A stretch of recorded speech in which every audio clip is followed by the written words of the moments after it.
For more than 500 years, the story of Cuba has been this incredible tug of war. It's a story about empires, rebels, revolutionaries, all fighting over one single idea: independence. It's a dream that's been so close, so many times, only to be snatched away. Okay, let's get into this really complex and fascinating history. So, how did this little island, just 90 miles off the coast of Florida, end up as such a major player in world politics? Well, this cartoon from 1897 kind of says it all. You've got a struggling Cuba reaching out for help, while this rising superpower, the United States, just watches. This one image really sets the stage for the next 100 years of drama, of intervention and resistance that would shape everything for Cuba. To really get what's going on in Cuba today, we've got to go way back. I mean, all the way back, to the beginning, to the moment two completely different worlds crashed into each other, and the island was changed forever. So, before 1492, Cuba was home to indigenous groups like the Taíno people. And for thousands of years, they had built this really complex, rich society. They grew crops like yucca, tobacco, maize. They had a whole world that was completely self-sufficient. Some people even called it a paradise. But that paradise was about to be completely and totally lost. When the Spanish showed up, it was incredibly fast. Columbus lands in 1492, but the real conquest doesn't even start until 1511. But here's the wild part. In just 3 years, the Spanish had basically taken control of the entire island. They set up towns and a whole new colonial system. Just like that.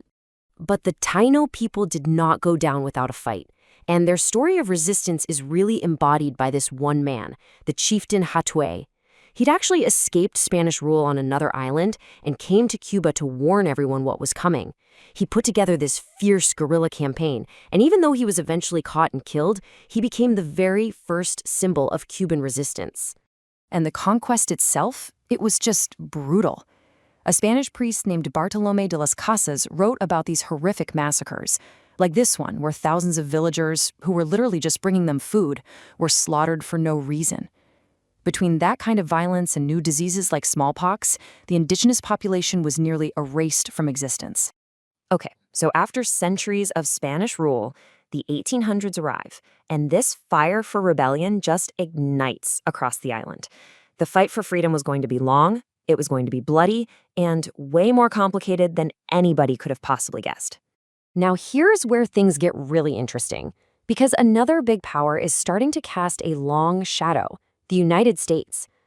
As Spain got weaker, a lot of powerful Americans, like the Secretary of State here, didn't see Cuba as a future independent country. No, they saw it as future American land. This idea, annexation, was hanging over the entire struggle. The first huge uprising was the 10 Years' War, and the human cost was just immense. We're talking more than 300,000 people dead on both sides, mostly from disease. This wasn't just a war, it was a national trauma that really hardened the resolve of the rebels. It showed everybody just how high the price of freedom was going to be. That 10 Years' War ended in a stalemate, but the fight wasn't over. Not by a long shot. When the final push for independence started in the 1890s, Spain got desperate, and they responded with just unthinkable cruelty. A general named Valeriano Weyler, they called him the Butcher, created what were basically the world's first concentration camps. He forced hundreds of thousands of civilians into these guarded towns where starvation and disease just ran wild, killing a third of the entire rural population. But here is the amazing part. Even with these horrific tactics, the Cuban rebels, the Mambisas, were winning. By 1897, they controlled huge parts of the country. A Spanish leader even admitted, "We don't own more land on the island than what our soldiers are stepping on."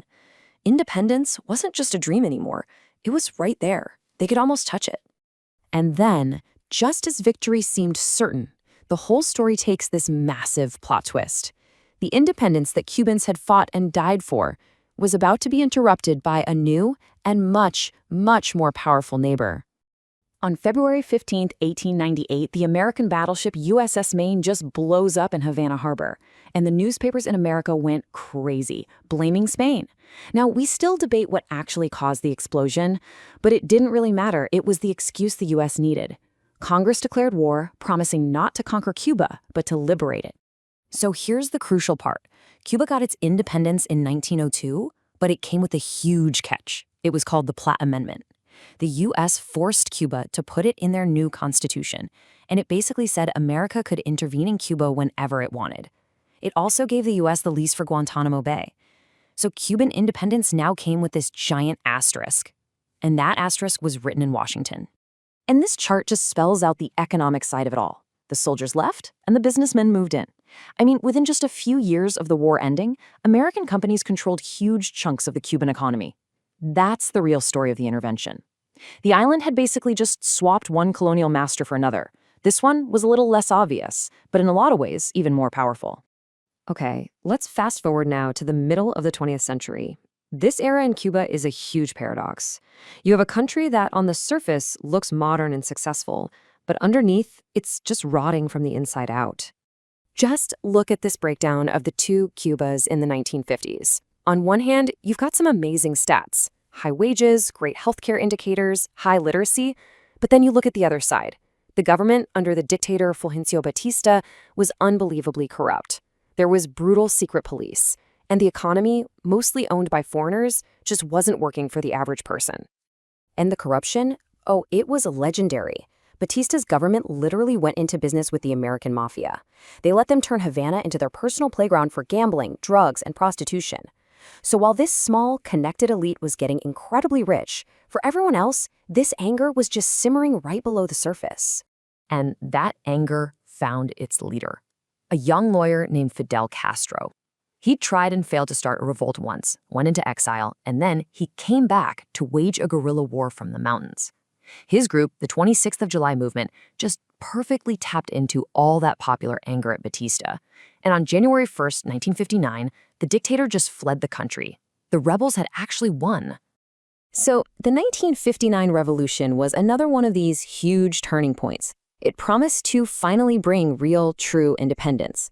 But in breaking free from one superpower, Cuba would end up tied to a different one, pretty much continuing a pattern that had been going on for centuries. Castro moved fast. He took over major industries, especially the huge American-owned sugar plantations. That move, plus his turn to communism, set him on a collision course with the United States.